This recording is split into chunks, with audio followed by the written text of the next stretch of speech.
नमस्कार फ्रेंड्स, स्वागत आहे तुमचं लग्नबंधन या आपल्या कथेच्या भाग 4 मध्ये। या अगोदरचे भाग पाहिले नसतील तर मी लिंक डिस्क्रिप्शन बॉक्समध्ये दिलेली आहे, एकदा नक्की चेक करा। संपूर्ण रात्री काव्या जागीच होती। खिडकीतून बाहेर बघत ती लिफाफ्यातील फोटो पुन्हा पुन्हा पाहत होती। प्रत्येक फोटो तिच्या मनात शंका आणि वेदनेचं वादळ आणत होता। आदित्य आणि संध्या एकत्र, त्यांचे चेहरे हसरे, पण शेवटचा फोटो मात्र सर्व काही उलटवून टाकणारा होता। इतक्या जवळीकतेने ते उभे, जणू काही अजूनही त्यांच्या नात्यात भावना शिल्लक आहेत। काव्याचं मन वारंवार विचारत होतं, हे खरं असेल तर मी कोणासाठी जगते? तिच्या डोळ्यातून पाणी गालावर ओघळत होतं, पण तिने ठरवलं उद्या भेटायला जाणारच, कारण आता सत्य टाळून जगणं शक्य नव्हतं। दुसऱ्या दिवशी सकाळचं वातावरण शांत होतं। आदित्य नेहमीसारखा हसत नाश्त्याची तयारी करत होता। काल तू खूप उशिरा झोपलीस, सर्व ठीक आहे ना? त्याने विचारलं। काव्याने जबरदस्ती हसत उत्तर दिलं, हो, फक्त थोडं डोकेदुखी होती। तिच्या आत चाललेल्या वादळाची त्याला कल्पनाही नव्हती, पण ती त्याच्या प्रत्येक हालचालीकडे लक्ष देत होती। तो फोनवर कोणाशी बोलतोय, कोणते मेसेज येत आहेत, आणि प्रत्येक वेळी तिला काहीतरी लपवण्याचा भास होत होता। दुपारभर ती घरात काय काम करत होती, पण मन मात्र त्या मेसेजवर अडकलेलं। If you want to know everything come along. तिने विचार केला, रिया खरंच माझ्या बाजूने आहे का, की हा आणखी एक सापळा आहे? तिच्या डोक्यात दोनच पर्याय होते, जावं आणि सत्य समजून घ्यावं, किंवा राहून स्वतःला सुरक्षित ठेवावं। पण तिला माहिती होतं, राहिल्यास शंका कधीच संपणार नाही। संध्याकाळ जवळ आली। आदित्य ऑफिसहून परत येईपर्यंत तिने साध्या कपड्यांमध्ये तयार होऊन ठेवलेलं। आज मला थोडा वेळ बाहेर जायचंय, ती म्हणाली। आदित्यने विचारलं, मी सोबत येऊ का? काव्याने पटकन नकार दिला, नाही, मी फक्त माझ्या मैत्रिणीशी भेट आहे। त्याने फार काही विचारलं नाही, पण त्याच्या डोळ्यात काही क्षणांसाठी चमक दिसली, जणू त्याला माहिती होतं की ती काहीतरी लपवत आहे। ठरलेल्या वेळी ती जुन्या गोदामाजवळ पोहोचली। अंधारात सगळं रिकामं, फक्त लांबवर एक स्ट्रीट लाईट चमकत होता। काव्याचं हृदय जोरात धडधडत होतं। तिला कोणताही ओळखीचा चेहरा दिसत नव्हता। अचानक मागून पावलांचे आवाज आले। ती मागे वळली आणि तिच्यासमोर रिया उभी होती, चेहऱ्यावर गंभीर भाव। तुला इथे आणण्याचं कारण एकच आहे, रिया म्हणाली। आज तू जे पाहशील ते तुझं आयुष्य कायमचं बदलून टाकेल।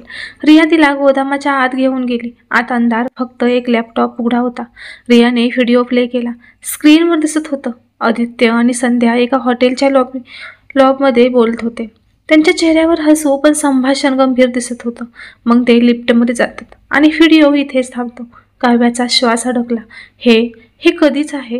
ती अडखळत विचारली। रिया म्हणाली, फक्त 2 आठवड्यापूर्वीचं। काव्याच्या मनात हजार विचार धावू लागले।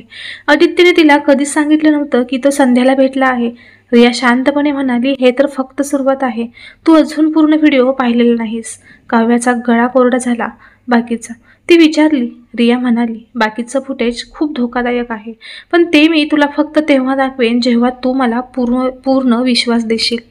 त्या क्षणी काव्याला जाणवलं, इथे प्रत्येकजण स्वतःच्या अटींवर खेळ खेळतोय। रिया माझ्यासोबत आहे की स्वतःचा फायदा बघते?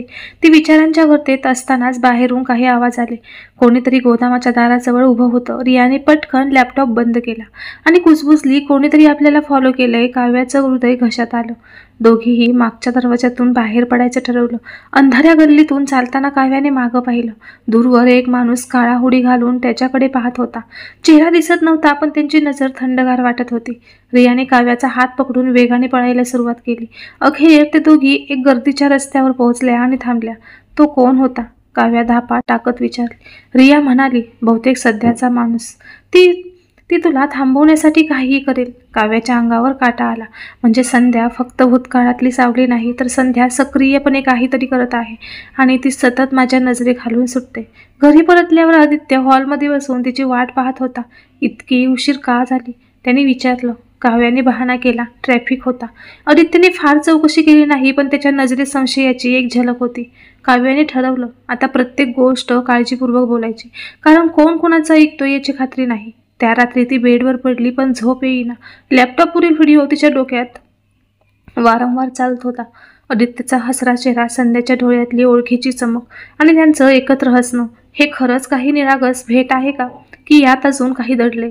काव्याच्या मनात उत्तरं नव्हती, फक्त प्रश्न होते। पुढच्या सकाळी आदित्यने अचानक सांगितलं, आज माझं खूप काम आहे, मी उशिरा येईन। काव्याने काही न बोलता मान डोलावली, पण मनात ठरवलं आज मी त्याच्या मागे जाणार. तो घरातून निघताच तिने त्याच्या गाडीच्या मागे टॅक्सी लावली. शहराच्या गर्दीतून गाडी एका जुन्या इमारतीपाशी थांबली. आदित्य आत शिरला आणि काही वेळाने तिथून संध्या बाहेर आली. काव्याच्या अंगावर काटा आला. म्हणजे ती दोघं अजूनही भेटतात, पण आदित्य आणि संध्या एकत्र बाहेर निघाले नाहीत. काही मिनिटांनी आदित्य एकटा बाहेर आला, फोनवर बोलत. काव्याला वाटलं हा कोड अजून गुंतागुंतीचा आहे. ती घरी परतली, पण मन शांत नव्हतं. दुपारनंतर रियाचा मेसेज आला. माझ्याकडे अजून पुरावे आहेत, पण यावेळी तुला एक धक्का बसणार आहे. काव्याचं हृदय जोरात धडधडलं. ती ठरवून गेली, कारण आता मागे फिरणं शक्य नव्हतं. संध्याकाळी रियाने तिला एका कॅफेत बोलावलं. गर्दीत बसून रियाने फोनवर एक फोटो दाखवला आणि काव्याचा श्वास रोखला गेला. त्या फोटोत आदित्य, तो काळा हुडी घातलेला माणूस एकत्र बसून काहीतरी चर्चा करत होते. हा तोच आहे जो काल आपल्याला फॉलो करत होता, रिया म्हणाली. काव्याच्या मनात गोंधळ पसरला. म्हणजे आदित्यला त्या माणसाची ओळख आहे आणि तो माझा पाठलाग का करतोय? रिया म्हणाली, आता तुला कळेल की सगळे धागे एका जागी येऊन मिळतात, पण अजूनही सर्व काही धूसर आहे. त्या रात्री काव्याने आदित्यला काहीही न सांगता त्यांचा फोन तपासायचं ठरवलं. तो बाथरूममध्ये असताना तिने पटकन फोन अनलॉक केला. काही मेसेजेस डिलीट केलेले होते, पण रिस्टोर ॲपमधून तिने ते पाहिले आणि तिच्या डोळ्यात पाणी आलं. एक मेसेज संध्याकडून, सगळं प्लॅनप्रमाणे चालले. ती अजून काहीच जाणवत नाही. काव्याचं हृदय तुटलं. म्हणजे आदित्यही या खेळात सामील आहे का, की काही दुसरंच? तिने फोन करत ठेवला आणि स्वतःला शांत दाखवलं, पण आतून ती जळत होती. आता तिला ठरवावं लागणार होतं. पुढचं पाऊल एकटीनं उचलायचं की रियावर पूर्ण विश्वास ठेवायचा ते. संध्याकाळी ती जुन्या गोदामात पोहोचली. आत अंधार, फक्त एका टेबलवर लॅपटॉप चालू. रियाने काही न बोलता व्हिडिओ प्ले केला. आदित्य आणि संध्या एका हॉटेलच्या लिफ्टमध्ये जाताना त्यांच्या नजरेत ती जुनी जवळीक स्पष्ट दिसत होती. काव्याचा श्वास अडकला. हे 2 आठवड्यापूर्वीच आहे, रिया कुजबुजली. काव्याला धक्का बसला. आदित्यने तिला कधीच सांगितलं नव्हतं. रिया म्हणाली, हे फक्त सुरुवात आहे. बाकीचे फुटेज पाहिलंच तर. तेवढ्यात बाहेर पावलांचा आवाज आला. दोघी मागच्या दरवाजातून पळत बाहेर पडल्या. दूरवर काळा हुडी घातलेला माणूस त्याच्याकडे पाहत होता. त्यांची नजर इतकी थंडगार होती की काव्याच्या अंगावर काटा आला. त्या रात्री घरी आदित्य तिला मिठीत घेत म्हणाला, तुझा हात थरथरतोय, सगळं ठीक आहे ना? काव्याने जबरदस्ती हसत मान डोलावली, पण आतून ती पूर्ण तुटत होती. हा माणूस माझं रक्षण करतोय की माझ्यावरच खेळतोय? पुढच्या दिवशी ती आदित्यचा मागोवा घेऊ लागली. तो एका जुन्या इमारतीत गेला आणि काही वेळाने तिथून संध्या बाहेर आली, पण ते दोघं एकत्र बाहेर नाही आले. याचा अर्थ काय? सायंकाळी रियाने तिला कॅफेत बोलावलं. तिने फोटो दाखवला. आदित्य आणि तोच काळा हुडी घातलेला माणूस एकत्र बसून बोलत होते. हा तोच आहे का जो आपल्या मागे लागला होता? रिया म्हणाली. काव्याच्या मनात गोंधळ पसरला. त्या रात्री काव्याने आदित्यचा फोन तपासला. डिलीट केलेले मेसेज रिस्टोर केले आणि वाचताच तिच्या डोळ्यातून पाणी आलं. सगळं प्लॅनप्रमाणे चाललंय. ती अजून काहीच जाणत नाही. पाठवणारी संध्या. काव्याचं हृदय तुटलं, पण तिच्या डोळ्यात रडण्याऐवजी आता एक ज्वाला होती. जर हा खेळ आहे तर मीही शेवटपर्यंतच खेळणार.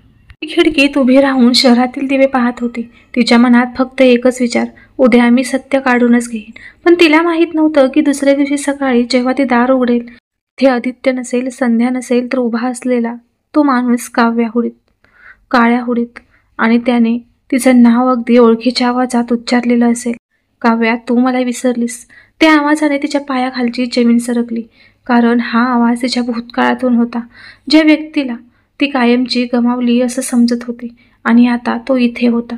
काव्याच्या डोळ्यात अश्रू होते, पण ती हसण्याचा प्रयत्न करत होती. आदित्यच्या मनात 1000 प्रश्न होते, पण त्याने काहीही विचारलं नाही. त्या दोघांच्यामधलं हे न बोललेलं संभाषण त्यांच्या नात्याला आणखी गहिरं करून गेलं. पण त्याच क्षणी दारावर झालेल्या टकटकने सगळं काही बदललं.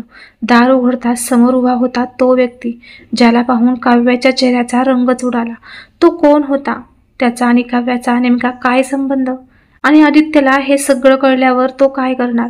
हे जाणून घेण्यासाठी पाहत राहा लग्नबंधन या कथेचा पुढचा भाग. तोपर्यंत कमेंट बॉक्समध्ये तुमचा अंदाज नक्की लिहा. तो व्यक्ती कोण असू शकतो? व्हिडिओ आवडला तर लाईक करा, शेअर करा आणि चॅनलला सबस्क्राईब करून नोटिफिकेशन बेल आयकॉन दाबा, म्हणजे जेणेकरून मी पुढचा भाग अपलोड करेल तेव्हा त्या व्हिडिओचे नोटिफिकेशन तुम्हाला मिळेल. धन्यवाद. भेटूया लवकरच पुढील भागामध्ये. तोपर्यंत तुम्हाला काय वाटतं ते मला कमेंट बॉक्समध्ये नक्की कळवा. धन्यवाद.